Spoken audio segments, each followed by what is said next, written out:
So trading up for a quarterback is a pretty popular idea among Vikings fans, but what if they can't do that? What happens then? Welcome to the Locked On Vikings podcast.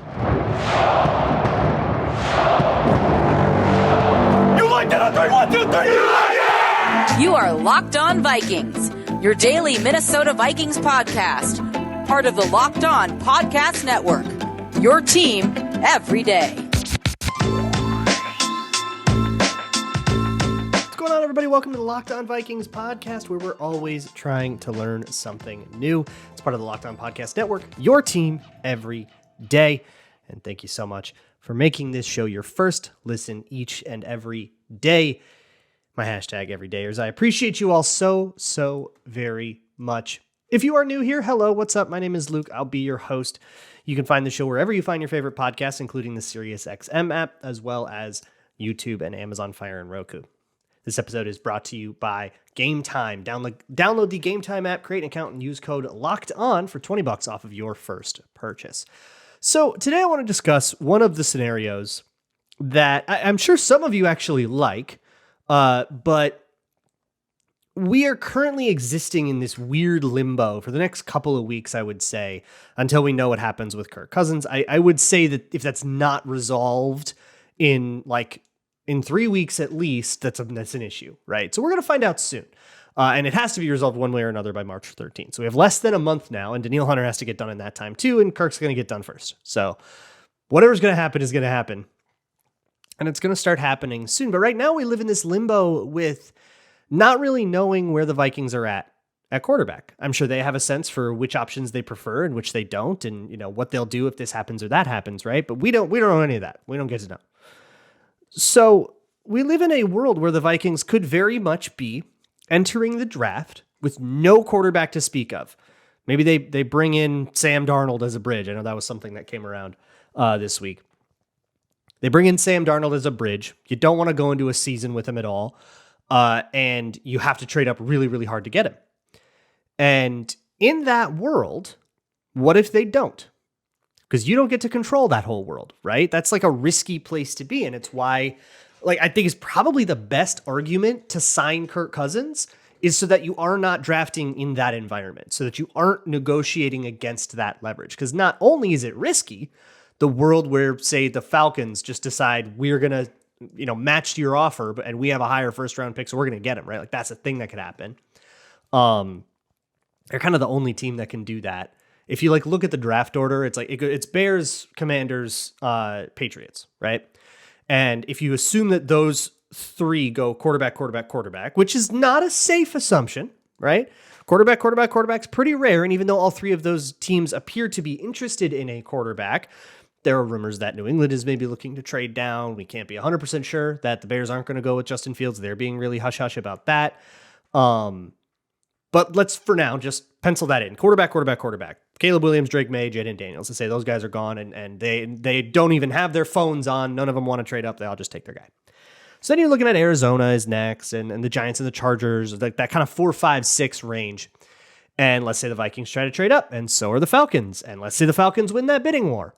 There's kind of nothing you can do about that if that happens, right? So what do we do? Oh no, what do we do? Now they traded up. They got J.J. McCarthy at 5th overall. And now it's Michael Penix and Bo Nix are the only two remotely reasonable quarterbacks left on the board, and you're not taking those guys at 11, right? Well, I shouldn't talk about Bo Nix. I haven't watched him.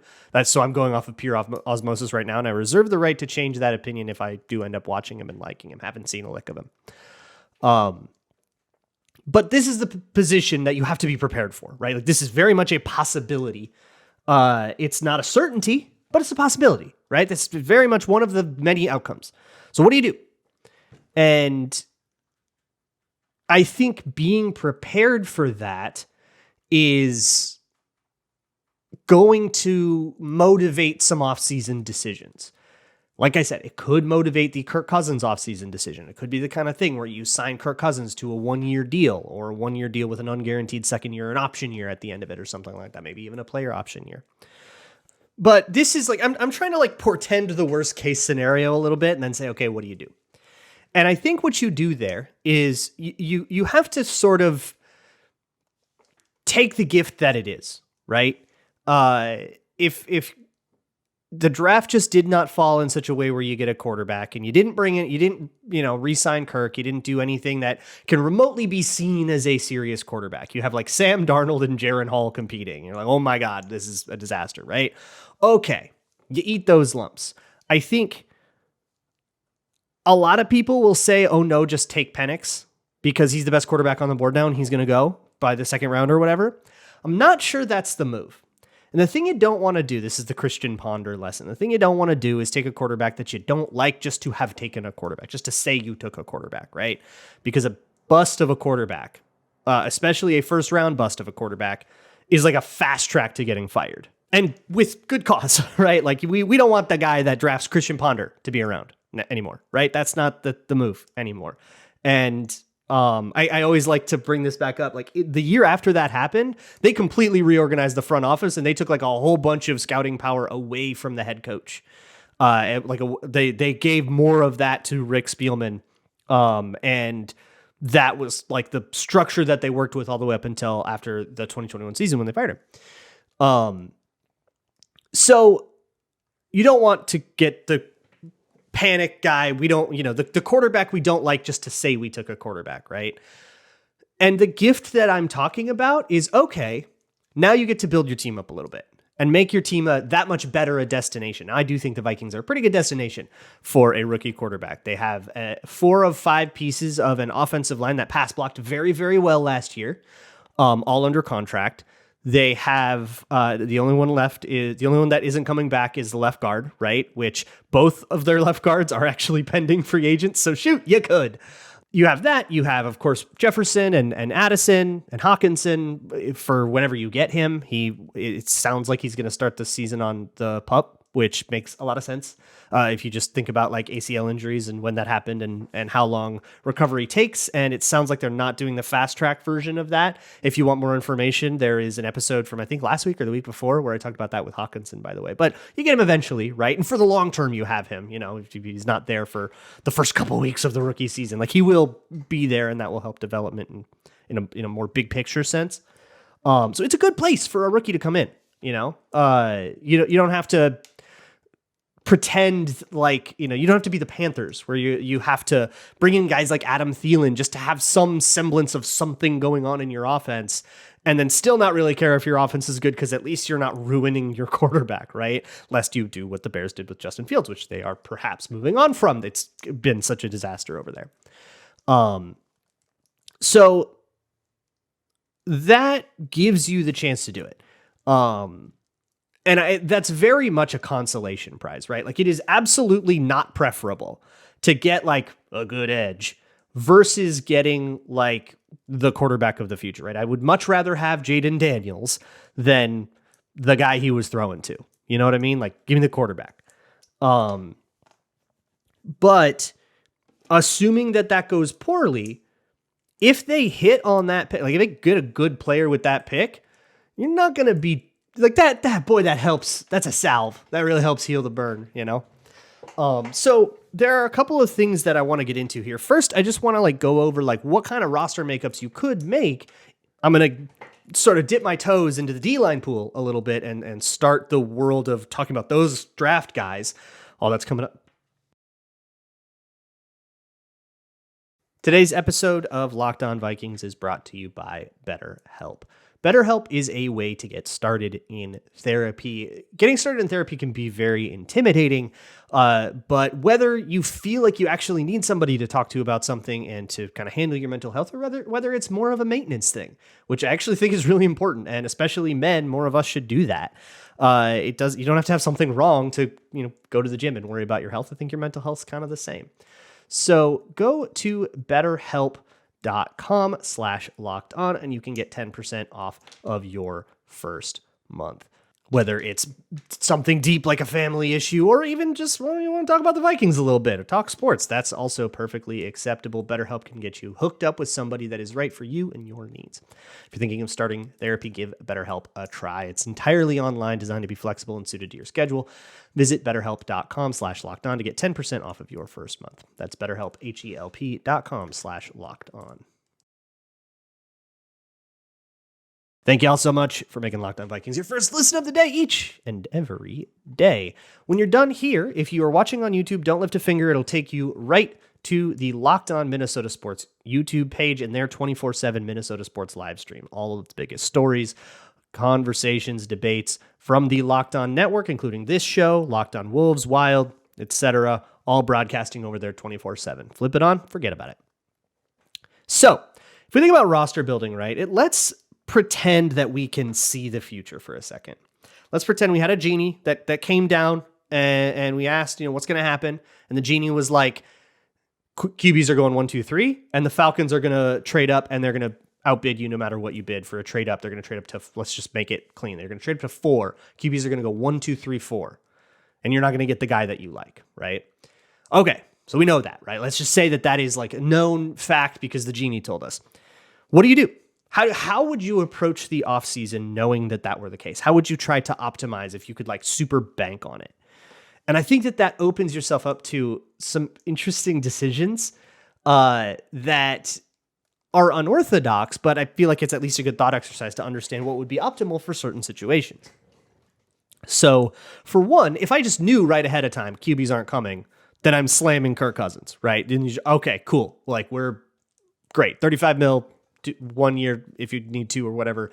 I'm like way more open to negotiating there. But let's say the same genie raptured Kirk Cousins, just took him all the way up to the sky with him. We don't get Kirk Cousins anymore. It leftovers style. Whole bunch of people are gone. One of them is Kirk Cousins. Drat. And unfortunately, the salary cap doesn't respect raptures. They work the same as retirements or cuts. So we got dead money. Shoot, we don't have that. So we have to now figure out what to do at the quarterback position, right? And this is where you get a very interesting philosophical question. In the event that QB1 just ain't on the roster, you're just stuck, which will happen to teams from time to time. Nobody wants to be there. Nobody plans to be there, but it happens, right? Commanders weren't there this year. They had a dreadful Sam Howell season. Sometimes you do that and you're just going to bring in Baker Mayfield and that will either go really bad like with Carolina or go a little better like it did in Tampa. Baker Mayfield is a pending free agent, so he actually is an option here. Although I don't think that's going to remain the case. I think after winning the division in a playoff game, Tampa's going to bring him back. Like that build worked out enough, and I got to think that the coaches had to have worked pretty well with him in the first place, just to like it had to work, right? They got to be kind of happy with that. So barring Baker Mayfield, barring Kirk Cousins, there are the other kind of bridge quarterback names that are worth looking out for. There's somebody like Ryan Tannehill. Now, I think you bring in Ryan Tannehill, who will be 36 for the season, and say, we're running for this. I don't think you can look a Vikings fan dead in the eye and say, we're trying to win a Super Bowl. If you do that, right? You're saying we're trying to keep the thing from being embarrassing while we can get our real quarterback.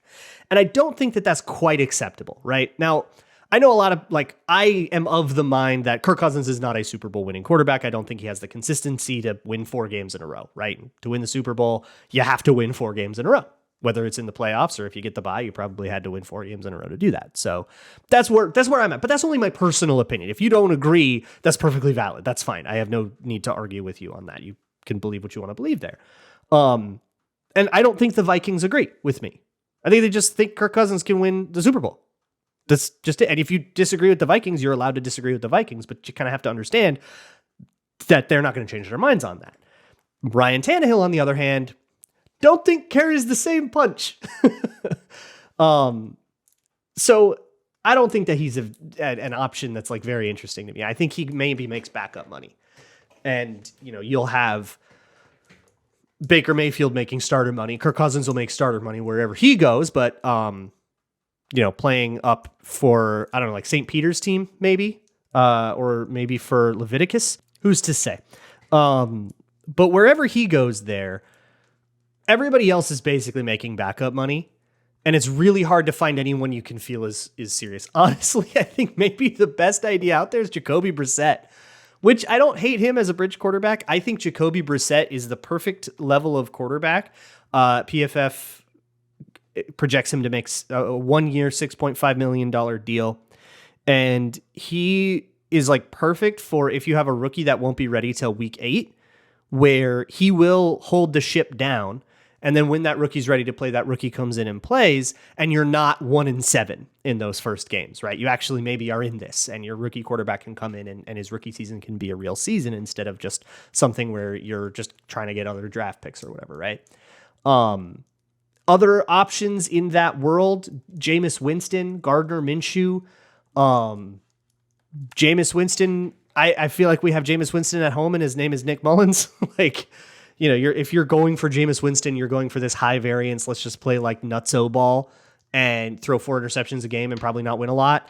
That we have that. That's already fine. And for a backup, I actually think that works out okay, because if you're in a backup QB situation, high variance can be okay, right? 1 quarter for Nick Mullins to just come in and maybe do something crazy, break a game wide open.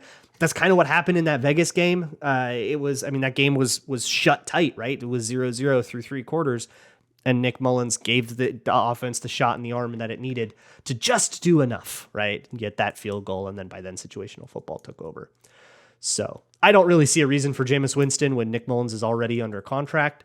And I don't see either of those guys as viable starting options. And I think your answer to this question, what do you do if Kirk Cousins gets raptured and you also know you're not going to be able to get a rookie? What do you do at quarterback? I think it tells you a lot about what philosophy that you really value. I'm sure a lot of you are like screaming at me. You throw Jaron Hall in for a year, you go 2-15, and you draft whoever QB1 is in 2025. Issue 2025, not supposed to be as good of a quarterback class, although I would put almost no stock into the evaluation of a quarterback class a year before they come out. Guys' senior years change a lot. I mean, Joe Burrow wasn't on the map really at all for the NFL draft until his final year at LSU. Was like this huge breakout for him. He kind of came out of nowhere. And a lot of these guys do that have like the senior year, and then that's kind of it. And then you have guys that look great and then fall away, like the Spencer Rattlers of the world, who ended up going back to school a bunch, and he's just now coming out. He was supposed to be QB1 like 2 years ago. But I don't know. I think, look, Minshew had the Colts doing something sensible. Jacoby Brissett had the Colts doing something sensible, or you can just like resolve to not watch the Vikings for a year. And if you don't want to do that, then I guess I can't stop you. So there's your bridge quarterback options, at least in a nutshell. I'm sure there's somebody I'm forgetting. But what do you do in the draft then? Say we have that situation set up. We've got a cheap quarterback. We're going to get rid of Kirk Cousins' dead cap hit. We're going to eat it for a year. So what do you do with 11th overall? That's what's coming up next. Today's episode of Locked On Vikings is brought to you by Gametime. It's the best place to find last-minute tickets for anything. Look, NFL season is over, but you can still go check out Wolves games, Wild games. You can check out concerts, theaters, all kinds of stuff on Gametime. Search it up, brainstorm a little bit, see what you want to do for a weekend. You can get flash deals and zone deals. They're like set up to give you the best deals on last-minute tickets from sources that just want to get rid of the tickets. So you can find deals that are like really surprising on there, where usually last minute tickets get marked up super high because of the last minuteness of them. It's easy to find and buy tickets for whatever is going on in your area. And the Gametime guarantee means that you'll always get the best price. If you find tickets in the same section and row for less, Gametime will credit you 110% of the difference. So take the guesswork out of buying tickets with Gametime. Download the Gametime app, create an account, and use code LOCKEDON for $20 off of your first purchase. Terms apply. Again, create an account and redeem code LOCKEDON for $20 off. Download Gametime today. Last minute tickets, lowest price, guaranteed. Moving right along here with this episode of the Locked On Vikings podcast. Here's the deal. This is not going to be a comprehensive review of the non-quarterbacks in the draft. I'm not ready to do that. Listen to the next 2 months of Locked On Vikings if you want to get comprehensive. I'm not going to try to go through 4 million players at once. I only do that one day a year, and it's when I do the day 3 contest, which we will be doing again. So get your day 3 draft crushes ready. I will ask for them the week before the draft. You have till then to find them. But there's one guy that I just want to talk about, and I'm looking for a really flimsy excuse to do so, and there's nothing you can do about it. So we're going to talk about Chop Robinson. He's a Penn State edge. He's currently projected as a second-round player in a lot of mocks and stuff that I've seen. I'm sure I'm like grinding the mocks and stuff, which is not working for me right now, but I'm sure that he's like somewhere in the 40s kind of. So he would be somebody, I've seen him in a lot of mock drafts to the Vikings that go to the second round as a second round player. They pick, JJ McCarthy in the first, and then Chop Robinson in the second, that kind of thing. Personally, I think he should go way higher than that. I love this dude. And I think that in the world where you don't get your quarterback, but you do get the edge rusher you absolutely freaking love, then you just kind of took a moment of necessity and turned it into luxury, right? Well, all right, we can't get the necessity of a quarterback, then we're going to do the luxury thing and pick a first round edge, which honestly, where the Vikings are at in their quarterback position is like not an option available to them, I think, unless you are out on whatever quarterbacks remain, right? If you're somebody that only thinks Caleb Williams and Drake May are worth a dang, then you say, okay, yeah, no, pick an edge rusher, pick defense, because I just don't think that, McCarthy or Penix or Jaden Daniels are that good. And that's fine. That's where you're at. But you have to dismiss that first. You have to dismiss the quarterbacks before you start talking about edge rushers or defensive tackles or receivers, which is the thing that a lot of people are talking about with the Vikings, which I don't really, they need depth at receiver. They should draft receivers, but that's not a first round thing. That's probably more like a mid round, third, fourth, fifth kind of deal, a receiver coming in just because they need bodies in that room. But that's more of a fill out your roster kind of deal. Or I actually like the idea of taking in some, random wide receiver 3 type that is hopefully going to come at a reasonable bargain. And maybe that guy is KJ Osborne coming back. Like he's in that category.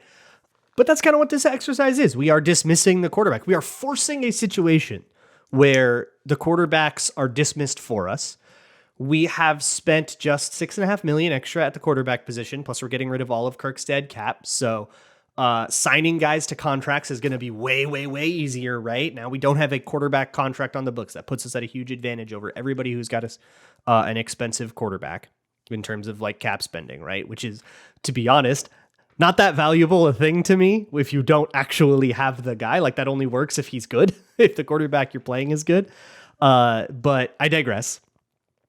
One of the things you can do in that situation is fill out your roster really, really hard in free agency and then resolve to draft somebody, right? And in the world where this plays out like in order of events and we don't have the future genie knowledge, the world where we do not sign Kirk Cousins is one where we really want to set up for a quarterback in the draft, unless you're like super into the idea of trading for Russell Wilson or something like that.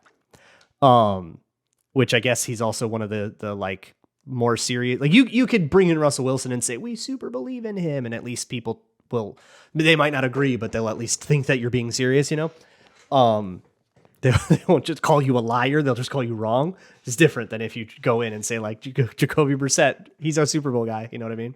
Barring that, you fill every other need in free agency.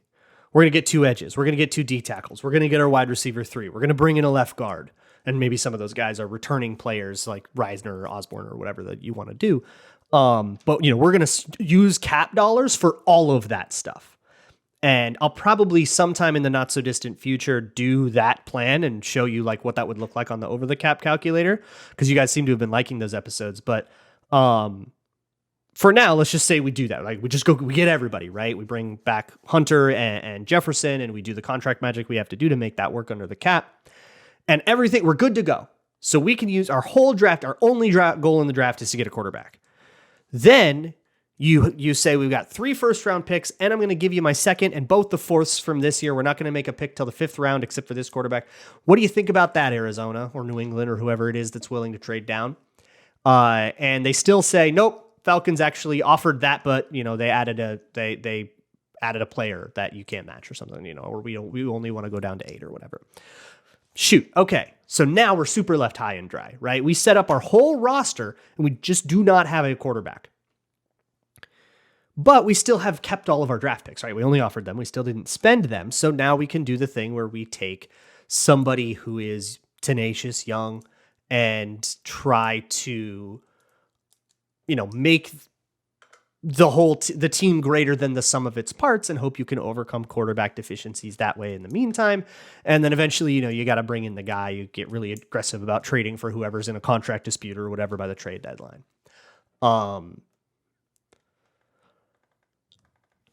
So that kind of brings me to Chop Robinson. Let's say you take him at 11, and then maybe, then you say, okay, second round, is Bo Nix still there? Let's see if that works, right? And if he doesn't, we're only out a second. That I didn't stake my reputation on that, really. I passed on him once. But hey, maybe there's a world where he actually is the truth, and just the whole draft community is like wrong about him. Like whatever, like that's as if that's ever happened before, right? So then you do that, right? So here's the real thing I wanted to talk about is when I'm looking at a defensive lineman like Chop, and you probably think I'm insane if you're super steeped in the draft already, that I'm not saying somebody like Dallas Turner, or I'm not talking about like Jared Verse, or the UCLA guy, Latu, like the some of the guys that are projected to be more like top 15 picks. And I'm saying Chop. One of the things is I think he's going to test like crazy, and his stock is going to go through the roof. So it won't sound too crazy after the combine, I would imagine, unless he gets hurt or whatever. But if you don't agree with me, that's fine. So just, substitute your own edge name and look at the same principles. But when I'm looking at an edge, and Chop was one of the first guys I pulled up, I am looking for specific traits. And traits is such a dumb word now, because when you think of traits for an edge, like close your eyes, what do you think of? Pause the video and vote on your phones. But I'm going to guess your answer was something along the lines of, length, burst, strength, that kind of stuff. Physical traits, measurable traits, right? When we talk about burst, well, that's kind of just the broad jump, right? The broad jump can measure your burst, your physical ability to burst and cover distance, or your agility is a trait measured by 3 cones. So when you say traits, it becomes synonymous with like combine scores. That's not really what I'm talking about. What I'm talking about, maybe a better word, is habits. I like good habits. I like good habits in my quarterbacks, my edge rushers, my everything, right?